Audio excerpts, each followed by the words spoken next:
Hey guys, welcome back to my channel SLT Learning, and today we're gonna cover a few more questions on API testing as a part of our interview question and answer series. सो आज मैं लेके आया हूँ कुछ detail interview questions जो if you are facing interview as a fresher, right, ये questions आपको बहुत काम आएंगे। तो आई विल सजेस्ट के once you will go through this questions और this video, right, try to make some practical on those one. I am also gonna create a practical of each and every steps for API from scratch. I am gonna take a demo project. मैं उसमें आपको from start से लेके manual API testing कैसे test case create करते हैं और automate कैसे करते हैं, मैं सारी चीज़ें लेके आऊँगा आपके लिए।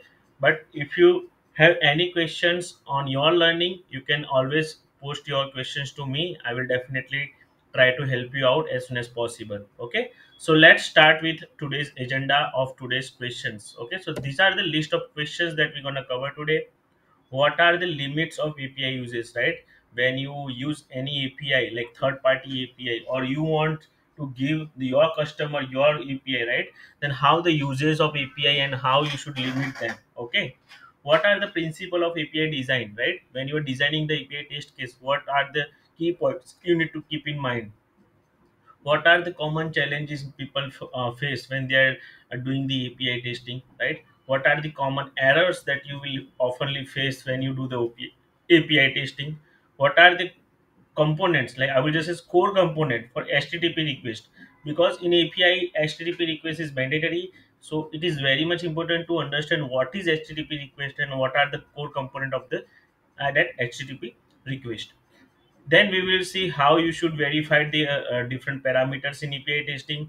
What is latency in API testing? What is OAuth and OAuth 2.0 in API? Then we will have couple of difference, like what is the difference in a API testing versus unit testing. Then we will see what is API chaining, right, and how you should have a collection file. Let's suppose we will take an example of Postman. Okay, so let's we start with our first questions. What are the limits of API uses? So first of all, understand the uses of API, right? So as the name suggests, like uses of API. Let's suppose I want to use the data, right, of Google Map, right? So I am starting one service and I want to use the data of Google Map.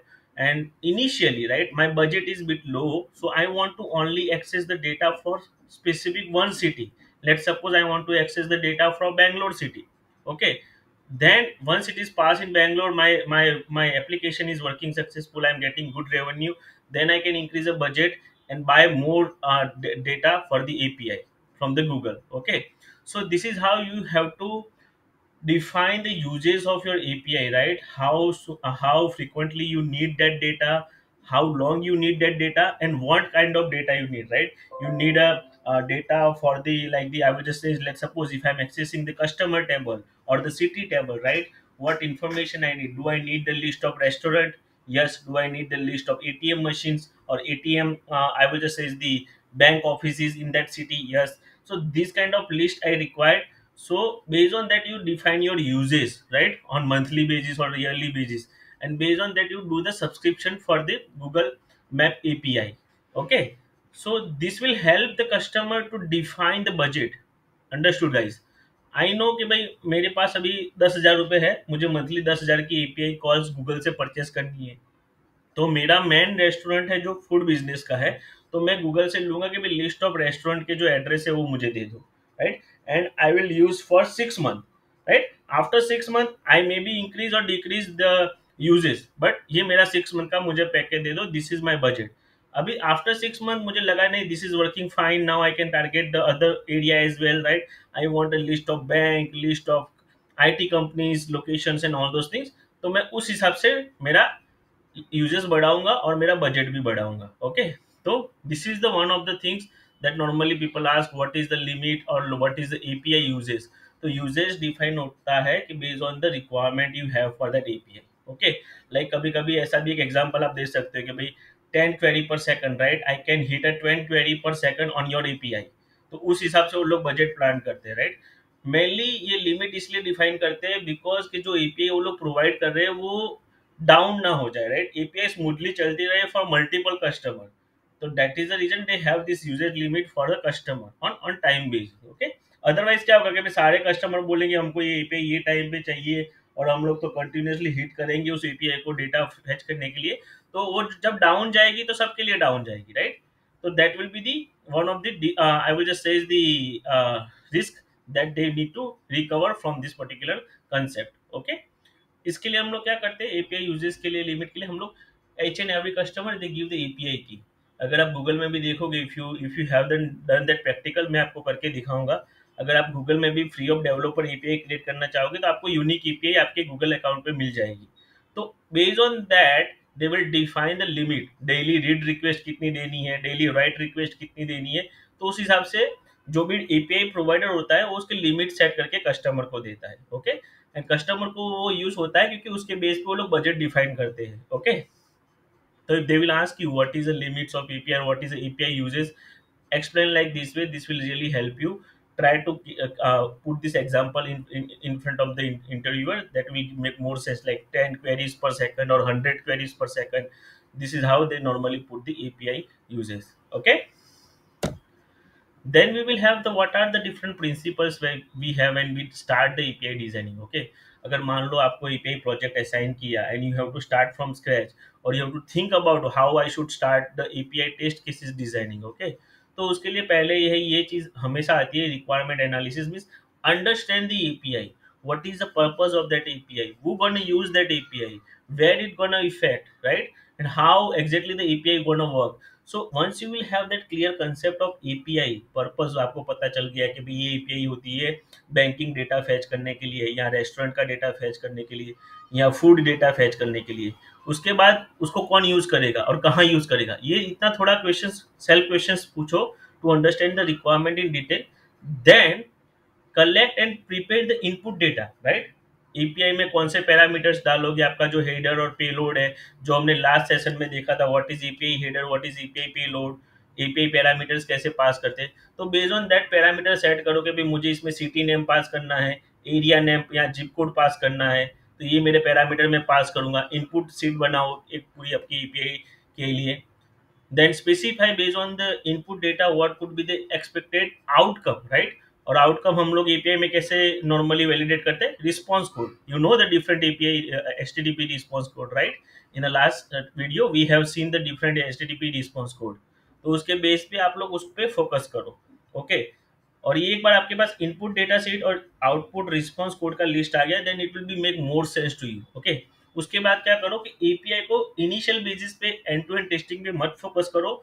उसकी एक particular model की एक small function ले लो, उसको automate करने का या उसको मैन्युअली टेस्ट करने का ट्राई करो। Okay, like a in order management I will just take add order, okay, not add order, update order, delete order. End to end testing बाद में करना है, पहले एक स्मॉल फंक्शन यानी छोटे छोटे जो उसके फीचर्स हैं उसको एपीआई में लेके उसको ट्राई करो कि आप उसके लिए मैनुअल टेस्ट केस लिख सको, उसके लिए एंड पॉइंट ऑर्गेनाइज करो। ओके, एंड पॉइंट क्या होता है वो भी हमने ऑलरेडी डिस्कस किया है कि भाई जो भी एंड में आता है एपीआई कॉल में, जिससे वो जिसके बेस पे वो एक्चुअली एसक्यूएल या डेटाबेस में फंक्शन या ऑपरेशन करता है उसको बोलते हैं एंड पॉइंट। तो उसके हिसाब से एपीआई के सारे एंड पॉइंट सीक्वेंस के बेसिस पे आप डिफाइन करो, right? Then suitable the sorry choose the suitable validation method, right? Validation हम लोग एपीआई के डिफरेंट वे से कर सकते हैं। वी कैन रिस्पॉन्स कोड हो गया, उसका रिस्पॉन्स टाइम हो गया, रिस्पॉन्स मैसेजेस हो गए, उसके बेस पे जो रिस्पॉन्स बॉडी में भी कुछ अगर आता है, उसकी रिस्पॉन्स बॉडी में कुछ पैरामीटर्स आता है, उसके बेस पे आपको वैलिडेट करवाना है, तो उस हिसाब से आप मेथड डिफाइन करके रखो कि भाई ये एपीआई को मैं ऐसे वैलिडेट करूँ, right? Then try to create positive negative scenario. यहाँ पे आपका testing, manual testing knowledge, thought process काम आएगी। तो you have to start creating a positive and negative test cases for that one. Then अगर एक बार एपीआई का आपका पूरा एक हो गया है, पूरा end to end, sorry not end to end but function wise testing का एक पूरा पैरामीटर सेट हो गया है, तो उसको डेली बेसिस में मॉनिटर कर, उसको डेली बेसिस में रन करने के लिए एक प्रोसेस डिफाइन करो कि मैं इसको डेली मॉर्निंग में एग्जीक्यूट करूंगा या डेली इवनिंग में एग्जीक्यूट करूंगा। ओके, तो उससे क्या होगा पता है कि अगर आप डेली ये प्रोसेस करोगे for API, it's not a that much time consuming, उससे डेटाबेस पे इतना लोड भी नहीं आएगा, और आपको डेली पता चलेगा कि ये चल रहा है कि नहीं चल रहा। तो it's kind of regression guys, okay, that you need to follow. तो अगर आपको अच्छे से एपीआई टेस्टिंग करना है तो ये प्रिंसिपल को आप फॉलो करो आपके प्रोजेक्ट में, that will definitely make a sense. कभी कभी हमको लगता है कि यार ये ऐसा फंडामेंटल तो ट्यूटोरियल में बहुत सारी जगह पे लिखा हुआ ही होता है, but trust me guys, once you start following these steps one by one in your project, you will see the effect. Okay, इसीलिए जो जितने भी ट्यूटर होते हैं, जो ट्रेनर होते हैं, वो लोग ये उसको ऐसे एक्सप्लेन करते हैं कि आप इसको वन बाय वन फोकस में आप उसको प्रोसेस को फॉलो करो. If you stuck in your project, then you can ping me out any time. Okay, अगर आपके प्रोजेक्ट में भी आप कहीं स्टक हो रहे हो ये पर्टिकुलर प्रोसेस ऑर्गेनाइज करने में, you can ping me out any time. Okay. Then the next question will be the challenges, right? When you do the API testing, there are the few challenges that you face. These questions they will also ask for the experienced person as well, right? So these are the common challenges that I have listed down, but always make sure that I always says, right? अगर आप कोई भी चीज़ explain कर रहे हो तो उसका एक रियल टाइम एग्जांपल आपके प्रोजेक्ट के रिलेटेड रखो आपके पास, राइट? तो first challenge it will be the building the irrelevant test cases, right? That means sometimes in API we have a standard things: create, update, delete, follow, something like that. But if you want to do the exploratory testing or random testing, right, that is not possible, or it is very challenging in API testing, right? If you want to, let's suppose, like if you remember, right, the questions that we have discussed, right, exploratory testing where the random testing carried out from any point of view or from any point of call, you can move the API, sorry, make the testing right on any module, but this is not possible, or it is very hard to mimic. You got my point. The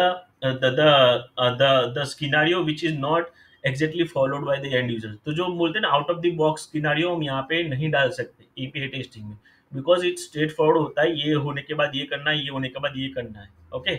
then living out the response time assertion. Most of the time क्या होता है कि जो API calls होते हैं ना, उसमें बहुत सारी चीज़ें होती है. सर्वर कॉन्फ़िगरेशन हो गया, क्लाइंट मशीन हो गया, आपका नेटवर्क बैंडविड्थ क्या है, आपकी इंटरनेट स्पीड क्या है, वो सारी चीज़ें डिपेंड करती है. तो कभी कभी हम लोग क्या करते हैं, वैलिडेशन के लिए जो असर्शन हम लोग करते हैं, उसमें हम लोग रिस्पॉन्स टाइम को असर्शन नहीं करते हैं, राइट? तो परफॉर्मेंस टेस्टिंग भी हम लोग एपीआई टेस्टिंग से कर सकते हैं, बट हम लोग उस पर ज़्यादा डिपेंडेंट नहीं रहते हैं. तो that is the one of the challenge that you can normally say. Then API dependency, right? I will just say is the API chaining that is not always smooth to implement in API testing.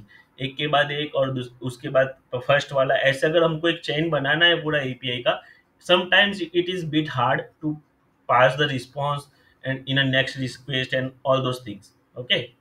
Then testing API in a vacuum, that means ये जब हम लोग API test करते हैं, API बनाते हैं, उसमें multiple लोग का, I will just, multiple stakeholder involve होते हैं, राइट? तो कभी भी जब भी एपीआई में कोई भी इश्यू आता है, we need help from the developer, not only from developer but also from BA, from the project manager who is the part of the API creation, because API क्या है कि एक एंड पॉइंट कॉल है, right? But जब उसमें कुछ भी issue है, कुछ भी एरर आती है, we need at least few of the SDLC member to come together and define and resolve that error, right? Technically तो वो समझ लेगा डेवलपर, बट जो फंक्शनल और बिजनेस पॉइंट ऑफ व्यू है, उसके लिए हमको पीएम या बीए चाहिए. ओके. Not validating data. कभी कभी आप देखना, अगर आपके, जैसे मैं करता हूँ, तो अगर एपीआई का डेटा मैंने गलत भी डाल दिया तो भी रिस्पॉन्स को 200 आ जाएगा, राइट? तो उससे क्या होता है कि यार कभी कभी हमारा जो जो डेटा, एक्चुअल डेटा होता है, हम उसको वैलिडेट नहीं कर पाते. ओके. तो that is one of the challenge. Then API testing को मैन्युअली करना, जब इनिशियल स्टेज पे होते हैं, 15 20 30 40 कॉल होते हैं, एपीआई कॉल होते हैं, it is easy to manage, right? But जब वो लोग जब वो कॉल 200 300 के आसपास आते हैं, तब we can not do manual testing on API, right? And that is the reason we normally create a like end-to-end scenario in a postman, right, by creating a collection file, and we run the collection together. Okay. Then the next challenge will be the no GUI, right? उसमें graphic user interface available नहीं होता है, तो sometimes it is very hard to decide what kind of input data we need to enter. Okay. To like validate the emails, validate the phone number, validation message, email validations, and all those things. Okay. Then I will just say the main challenge, right, when we do the API testing, that is the selection of the parameter combination. Parameter का जो selection हमको use करना है, city के साथ ये use करना है, जिप कोड के साथ ये यूज करना है, मोबाइल के साथ, मोबाइल नंबर के साथ ईमेल एड्रेस यूज करना है. तो वो जो जो सिलेक्शन ऑफ पैरामीटर होता है, that is sometimes become I will just से इज द चैलेंज, राइट? तो जब आप लोग इनपुट डेटा क्रिएट कर रहे हो, जैसे हमने हमने इसके अगले वाले क्वेश्चंस में देखा था, principle right, of the API testing design. तो जहाँ पे आप लोग पैरामीटर, इनपुट पैरामीटर डिसाइड कर रहे हो, वहाँ पे आपको चैलेंजेस आएंगे। Then how the call sequence is gonna be work for end to end testing, वहाँ पे भी चैलेंजेस आ सकते हैं। मीन्स एक कॉल के बाद दूसरा कौन सा लेना है, after creating a user do I need to take a get user और अपडेट यूजर, और उसके बाद वो यूजर से कोई और ऑपरेशन करवाना है। तो that is the challenges you will normally face. Okay, validating and verifying the output on a different system could be the different challenge for the user tester, right? तो ऐसा नहीं है कि भाई ये, जैसे हमारा ऑटोमेशन सिलेनियम में कैसा होता है कि एक प्रोजेक्ट बना है, उसकी लॉगिन फंक्शनलिटी वो ऑलमोस्ट सिमिलर रहती है, लेकिन एपीआई में ऐसा भी हो सकता है कि एक एपीआई का जो रिस्पॉन्स है वो दूसरी एपीआई और दूसरे जो सिस्टम होते हैं उससे कुछ अलग रहता है, उसका रिस्पॉन्स बॉडी अलग रहता है, उसका वैलिडेशन अलग रहता है, राइट? तो that could be the one challenge.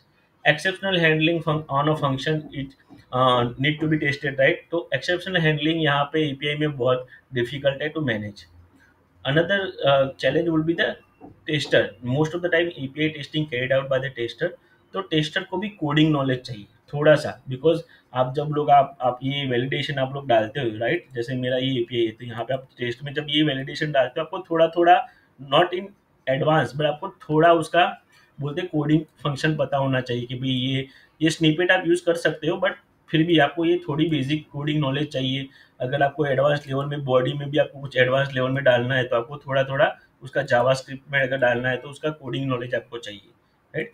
तो ये एक चैलेंज हो जाता है एपीआई टेस्टिंग में। ओके गाइस, उसके बाद हम लोग बात करेंगे नेक्स्ट क्वेश्चन की, जो है what are the common errors और common bugs normally people found in API testing, right? तो फर्स्ट थिंग इज दैट के fail to handle the error conditions, right? जो भी एरर कंडीशंस है उसमें वो डायरेक्टली वो 401 और 403 या 404 और एनी एरर रिलेटेड स्टेटस को डाल देता है, एरर मैसेज डाल देता है, राइट? ग्रेसफुली हैंडल करने का दैट मीन्स प्रॉपर वैलिडेशन और वार्निंग मैसेज डालने का वो नहीं होता है। तो that is the first common error we normally find. Unused flag means समझ लो कि भाई कोई चीज़ है जो एपीआई में अनवांटेड है, जिसकी ज़रूरत नहीं है, राइट? वो कभी कभी अपने रिस्पॉन्स में आती है, रिक्वेस्ट में देखा है कि भाई इसके बिना भी अगर मैं ये पर्टिकुलर रिक्वेस्ट हेडर को नहीं डालता हूँ तो भी एपीआई रन करती है, ये पैरामीटर अगर मैं नहीं इंक्लूड करता हूँ तो भी एपीआई वर्क करती है। तो ऐसे अनयूज्ड फ्लैग हमको जानने को मिलते हैं, we can just eliminate those things कि हमारा एपीआई स्मूथ दिखे। फिर मिसिंग एंड डुप्लीकेट फंक्शनलिटी, कभी कभी कोई एपीआई कॉल में होता है कि भाई ये कॉल, एक एपीआई कॉल मैंने जैसे मान लो क्रिएट का मैंने क्रिएट किया, क्रिएट अ कस्टमर मैंने क्रिएट किया, राइट? तो उसके साथ साथ जो रजिस्ट्रेशन का होता है वो भी हो जाता है। तो for both call we do not want to make a two API, because the end of the day the functionality will remain the same, to create customer or register customer will be the one. So this is how the missing and duplicate functionality you can identify। Reliability issue हो जाता है कि भाई एक EPI को आप multiple time run करो तो हो सकता है कि वो out of 10 it may be like वो 6 बार चल रही है, 4 बार वो फेल हो रही है with the different response, right? Sometimes network issue आ गया, समटाइम्स सर्वर कॉन्फ़िगरेशन का इश्यू आ गया। तो ये सारे इश्यूज होते हैं। Security related risk, right? कि भाई वहाँ पे ऑथेंटिकेशन की पास नहीं की थी या टोकन पास नहीं किया था, फिर भी एपीआई सक्सेसफुल रन हो गई। मल्टी थ्रेडिंग इश्यू मीन्स कि भाई जब हम लोग एपीआई चेनिंग करते हैं कि भाई वन रिसोर्स को मल्टीपल एपीआई के थ्रू हम लोग यूज करना चाहते हैं, तो वहाँ पे भी ये इशू आते हैं, right? Performance issue, API response time will be very high और वेरी लो, तो ये यहाँ पे आ गया, right? Improper error and warning message, right? जब हम लोग डालते हैं तो मान लो कि भी डेवलपर क्या करते हैं, जब एपीआई क्रिएट करते हैं तो उन लोग ने वार्निंग मैसेज डाल दिया, but it may be the spelling mistake और नॉट द प्रॉपर वार्निंग और एरर मैसेज। तो ये भी हम लोग हाईलाइट कर सकते हैं। Incorrect handling of valid arguments value, right? तो क्या होता है कि जब भी हम लोग आर्ग्यूमेंट्स पास करते हैं इन एपीआई, राइट, और इन अ फंक्शन, तो वहाँ पे उसको प्रॉपरली उसको वैलिडेट नहीं किया जाता है, राइट? तो लाइक एक्सपेक्टेड एंड एक्चुअल को हम लोग प्रॉपरली उसको वैलिडेट नहीं करते, तो ये चीज़ हम लोग हाईलाइट कर सकते हैं as a part of the API error और बग, राइट? रिस्पॉन्स जो डेटा आ रहा है वो स्ट्रक्चराइज व्यू में है, to pass in a next system like JSON और एक्सएमएल फॉर्मेट में उसको प्रॉपरली आ रहा है कि नहीं आ रहा है। बिकॉज कभी कभी एप्लीकेशन में कैसा होता है कि एपीआई के रिस्पॉन्स के बेस पे वो डेटा कहीं और पास करके उसको और आगे फंक्शनलिटी में डाला जाता है। तो वो जो रिस्पॉन्स डेटा आ रहा है उसका स्ट्रक्चर प्रॉपर है कि नहीं एज अ जेसन और एक्सएमएल, वो हम लोग वैलिडेट करते हैं, और वहाँ पे भी आपको एरर और बग मिलेंगे। तो these are the common errors और bugs you normally says when they will ask you in interview, right? I will always suggest एक दो प्रैक्टिकल एग्जाम्पल आपके प्रोजेक्ट के रिलेटेड रखो, it will help you to gain the confidence, और उनको भी लगेगा कि he has actual knowledge.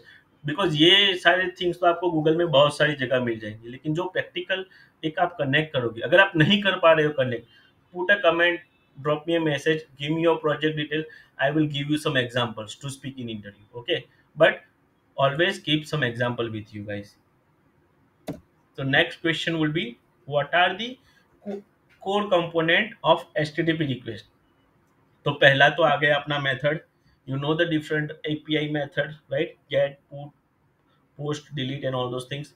Then अपना आ गया यूआरआई, यूनिफॉर्म रिसोर्स आइडेंटिफायर, इसके बारे में भी डिटेल में हमने जाना था लास्ट सेशन में, राइट, कि जो यूआरआई होती है that is a mixture of URL plus API. तो वो आ गया अपना एचटीटीपी रिक्वेस्ट में। फिर आ गया एचटीटीपी वर्जन, कौन से वर्जन का है, 1.2 है, 1.0 है या 1.3 है, कौन सा वर्जन है, तो वो एपीआई एचटीटीपी का वर्जन आ गया। रिक्वेस्ट हेडर आ गया उसका कि भाई उसमें कौन कौन सी चीज़ें पास करनी है, मेटा डेटा क्या पास करना है, format of messages, client type, cache settings, and all those things we pass as a request header, that is a part of the HTTP request. Then the request body, जो actually content होता है, जो उसको represent करता है Jason और XML format में, तो रिक्वेस्ट बॉडी आ गया। तो HTTP रिक्वेस्ट में ये 5 चीज़ आपको बोलनी है। First HTTP method, then URI, HTTP version, then request header और रिक्वेस्ट बॉडी, राइट। हेडर और बॉडी के बारे में डिटेल में जानना हो तो इसका प्रीवियस वाला वीडियो देखो, जिसमें ऑलरेडी मैंने ये सारी चीज़ें एक्सप्लेन की है, what is URI, what is request header, what is request body, what is request payload, तो वो सारी चीज़ें वहाँ पे अच्छे से एक्सप्लेन की हुई है।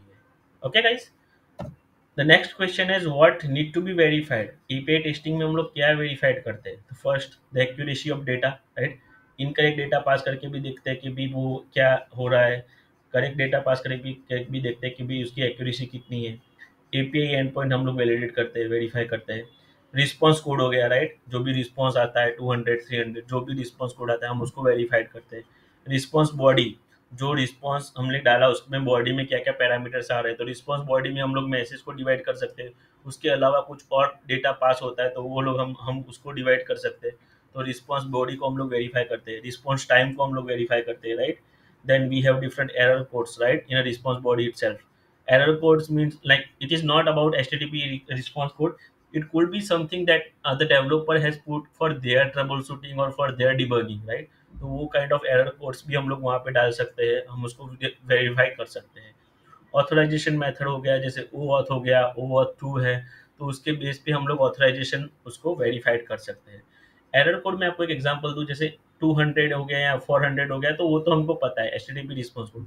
लेकिन ये दूसरे एरर कोड जो डेवलपर डालते हैं वो किस लिए डालते हैं? Because when they want to troubleshoot or when they found some issue or developer or tester raised some bug, right, at that time उनको ये सारे एरर कोड बहुत काम आते हैं to do the trouble shooting and debugging the API call. तो ये सारी चीज़ें हम लोग वेरीफाइड करते हैं, राइट, कि रिस्पॉन्स सही से आ रहा है कि नहीं आ रहा है। जो रिस्पॉन्स आ रहा है उसका उसके डेटा की एक्यूरेसी हम लोग चेक करते हैं। एंड पॉइंट सही से कॉल हो रहा है कि नहीं हो रहा है, या दूसरा मैं एंड पॉइंट का नाम थोड़ा चेंज कर रहा हूँ तो भी वो ईपीआई चल रही है, तो end point point of view से भी हम लोग वेरीफाइड करते हैं।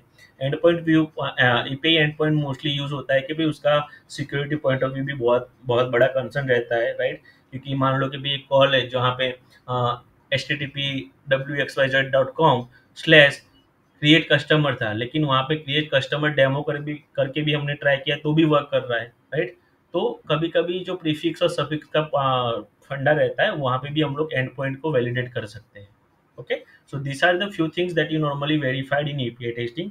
आप अगर response code, response body, message और रिस्पॉन्स टाइम इतना बोलोगे, that is more than enough for you. Okay, in interview always keep some example with you, what you have done latest in your project.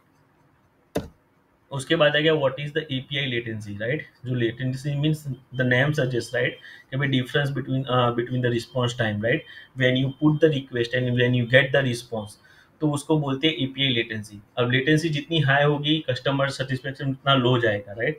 कभी customer सोचेगा ये तो बहुत slow है, इसको रिस्पॉन्स डेटा देने में बहुत टाइम लगता है, राइट। तो लेटेंसी मेनली डिपेंड करती है नेटवर्क पे, राइट, उसका नेटवर्क, उसका इंफ्रास्ट्रक्चर और उसका आई विल जस्ट से इंटरनेट का स्पीड कैसा है, उसका सर्वर कॉन्फ़िगरेशन कैसा है, राइट। ये मान लो कि आपने रिक्वेस्ट डाला तो उसने फर्स्ट टाइम वो सर्वर पे गया, उसने try to find the answer for you, but वो 10 मिली सेकंड में उसको नहीं मिला, तो राउंड ट्रिप में उसने और 10 मिली सेकंड ले लिया तो 20 मिली सेकंड हो गया। तो ऐसे जो राउंड ट्रिप लगता है नेटवर्क के because of network on server, उससे भी एपीआई लेटेंसी क्रिएट होती है, राइट। उसको मेजर किया जाता है रिस्पॉन्स टाइम के बेस पे। देन एक और होता है भी क्लाइंट एक्सपीरियंस, राइट। अगर क्लाइंट ने बोल दिया भी स्लो है तो स्लो है, you can not make argue, right. You can prove कि भाई ये इतने में आ गया था इसका रिस्पॉन्स, बट ये क्लाइंट पे भी डिपेंड करता है, राइट। कि उसने बोल दिया कि भाई नहीं यार ये स्लो है तो स्लो है। तो that is sometimes you have to make sure कि भाई आप लेटेंसी को, जैसे आपको जब ईपीआई आप टेस्टिंग करते हो उसकी लेटेंसी आप एवरीडे मॉनिटर करो, ओके। जो उसके टाइम स्टैम्प होते हैं आउटबाउंड एंड इनबाउंड कॉल के, जो रिक्वेस्ट एंड रिस्पॉन्स का जो टाइम स्टैम्प रहता है, उसको at least for a month, right, ज़्यादा नहीं लेकिन मंथली बेसिस पे आप उसको, हम लोग हमारे करंट प्रोजेक्ट में उसको ऐसे मॉनिटर करते हैं, राइट। क्योंकि लास्ट 30 डेज का हम लोग response time, average response time देखते हैं, और आज का रिस्पॉन्स टाइम देखते हैं और उसको कंपेयर करते हैं। भाई लास्ट 30 डेज का एवरेज इतना था और आज का इतना है। तो इसके बेस पे आप लोग उसको जज कर पा रहे हो कि एपीआई का एपीआई स्लो हो रही है क्या, it is working as normal और not. So these are the factors you should always keep in mind, right? And if they will ask you what is API latency, you should answer like this way. That will give you the full marks. Okay. उसके बाद है what is the difference between OAuth and OAuth 2.0. So first of all, OAuth it stand for open authentications. Okay. Now what will happen, right? The OAuth is the older version and OAuth 2.0 is just something new, and that will make the developer life bit easy. Okay, because OAuth में क्या होता था कि every request and response, every API call you put, you have to put a digital signature for the authentications, right? और ओ और 2.0 में आपको ये डिजिटल सिग्नेचर हर कॉल पे नहीं डालना है। It will be based on the SSL and TLSL, right. तो उसके बारे में आप डिटेल में जान सकते हो what is SSL and all those things, but यहाँ पे मैं बेसिक डिफरेंस आपको बताऊंगा। दूसरा है कि यहाँ पे आपको ओ ऑथ में अगर कम्युनिकेट करना है तो आपको एचटीटीपी से भी आप कर सकते हो। इट इज़ नॉट मैंडेटरी कि आपको एचटीटीपी रिक्वेस्ट कम्युनिकेशन से ही करना है।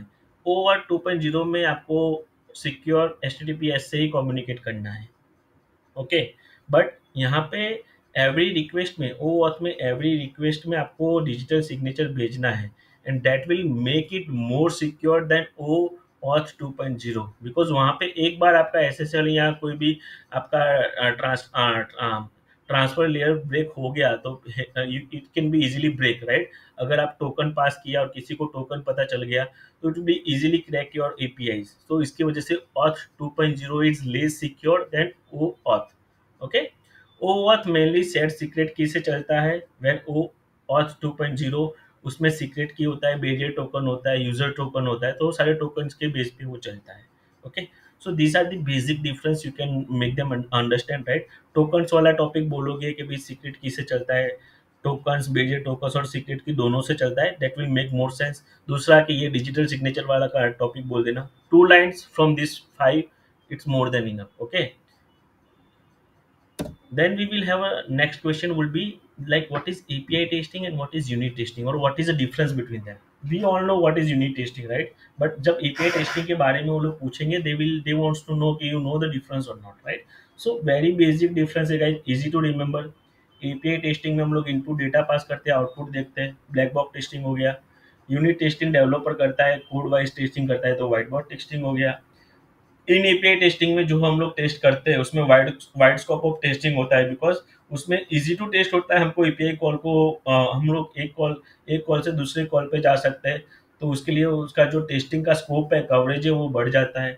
In unit testing as a name suggest, right, unit means you are testing a limited scope of functionality for the specific module, okay. API testing tester mainly करते हैं, unit testing developer mainly करते हैं। The purpose of API testing is mainly to focus on end to end testing, because आपका यहाँ पे UI create नहीं हुआ होता है, तो दैट इज वन एडवांटेज। आप एडवांस में इसको टेस्टिंग कर सकते हो, आपके एप्लीकेशन की functionality, right. You no need to wait till आपका यूआई रेडी हो जाए उसके बाद टेस्टिंग करो, राइट। तो एंड टू एंड टेस्टिंग आप इनिशियल स्टेज में कर पाते हो एपीआई टेस्टिंग में। इन यूनिट टेस्टिंग आप as a name suggest, right, as I told you कि भाई आप सेपरेटली फंक्शन को टेस्ट करते हो या मॉड्यूल को टेस्ट करते हो, तो इसका जो कवरेज होता है वो limited compare to the API testing, okay. So these are the four basic difference. You should speak this out 4 out of 4. That will give you the more marks, and it is very easy to remember, right, guys? If you have any question on this one, you can ping me out now. To another API, API chaining, right, एक पूरा chain बन रहा है API का। तो इसमें क्या होता है कि आपकी एक एपीआई का जो रिस्पॉन्स आता है, वो रिस्पॉन्स का डेटा हम लोग यूज करते हैं as a part of the input for the next API. So whatever the next API request is coming, we are taking the response of first API as a request data, right. तो इसको बोलते हैं API चेनिंग। तो मैं एक basic example आपको दूंगा कि जैसे मान लो हम लोग क्रिएट कस्टमर का मेरा एक एपीआई है, राइट। तो जैसे ही उसका create customer means post call हो गया अपना, हम लोग नया ऑब्जेक्ट या नया रिसोर्स क्रिएट कर रहे हैं। क्रिएट कस्टमर का जैसे ही रिस्पॉन्स आएगा, मुझे कस्टमर आईडी यूनिक मिलेगी, क्योंकि मेरा जैसे ही कोई भी कस्टमर क्रिएट होगा, उसका रिस्पॉन्स में मुझे उसकी कस्टमर आईडी मिलेगी और एक मैसेज मिलेगा कस्टमर क्रिएटेड सक्सेसफुली। तो वो दो है, कस्टमर आईडी एंड रिस्पॉन्स। तो उसमें से मैंने कस्टमर आईडी लिया, मेरे नेक्स्ट कॉल में गेट रिक्वेस्ट है मेरा, राइट, कि मेरा क्रिएट कस्टमर सक्सेसफुली क्रिएट हुआ कि नहीं हुआ। तो उसके गेट कॉल पे मैं डालूंगा वो जो मेरा कस्टमर आईडी मुझे मिला है, मैं उसको एज अ पैरामीटर पास करूंगा गाइस। अंडरस्टैंड वो हियर, ये मैं यहाँ पे ये देखो, ये मैं जैसे मेरा ये मैं अपडेट कस्टमर का मेरा कॉल है, राइट। तो मैंने क्रिएट करने के बाद मेरा ये अपडेट कस्टमर में मैंने ये जो टू है, ये मेरा कस्टमर यूजर आईडी है, राइट। तो कस्टमर का आईडी मैंने पास किया कि मुझे ये कस्टमर को अपडेट करना है या ये कस्टमर को गेट करना है। तो इसके हिसाब से from one data to another data when आप पास करते हो, जैसे अपडेट मुझे करना है तो अपडेट में भी मुझे जो कस्टमर आईडी मिला है उसको मैं अपडेट में भी यूज करूंगा, जब मुझे डिलीट करना होगा तब भी मैं उसको यूज करूंगा। तो इस हिसाब से जो एक चेन बनता है उसको बोलते हैं एपीआई चेनिंग। ओके गाइस, कि भाई एक रिक्वेस्ट का रिस्पॉन्स का जो डेटा होता है, either it could be the id, message or anything that we use in a next request as a request body, तो उसको बोलती है एपीआई चेनिंग। अभी collection file is also one of the known interview question, what is the collection file. तो collection file is nothing when you have end to end your test cases, right, like post, get, update and delete. जब ये सारे चीज आपकी हो जाती है, आप उसको क्या करते हो, फोल्डर में डाल देते हो, कलेक्शन फोल्डर में। तो ये देखा, मेरा एक स्नेहल ट्रेनिंग करके कलेक्शन मैंने बनाया है, उसमें मेरे 4 कॉल है, get, post, put and delete. तो अगर मैं ये कलेक्शन किसी से शेयर करूंगा, मैं इसको करके मैं रन कलेक्शन भी कर सकता हूँ, देखा। या मैं उसको मान लो कि भी मुझे इसका डॉक्यूमेंट बनना है, इसको एक्सपोर्ट करना है, तो मैं कलेक्शन को एक्सपोर्ट भी कर सकता हूँ। कलेक्शन कौन से वर्जन में मुझे एक्सपोर्ट करना है, जेसन फाइल बनेगी, yes.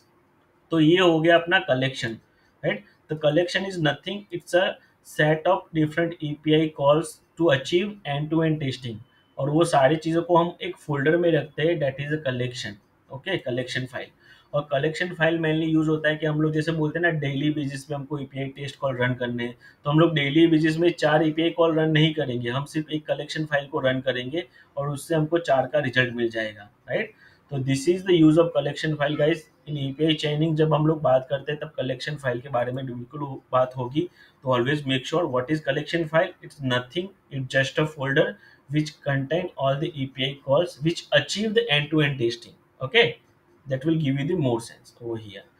So hope guys you like this video about API testing। मैंने यहाँ पे I think almost 20 questions API testing के रिलेटेड जो बेसिक मैनुअल टेस्टर को पूछे जाएंगे या फ्रेशर को पूछे जाएंगे, वो मैंने कवर किए हैं। This will really help you in your interview. तो आप उसको प्रैक्टिस करो, इसको रिमेंबर रखो, try to relate with your training project, और आपका जो भी आपने प्रोजेक्ट पे काम किया उसके साथ ये टॉपिक्स को रिलेट करो, right. That will give you the more chance to crack the interview guys. Okay, so hope you like this video। You can share this video with your relative friends who is struggling to crack the interview in a QA, right? And definitely I will try to make some more videos on actual API testing, right, that will give you the more sense on this one. And as of now, just signing off. Thank you.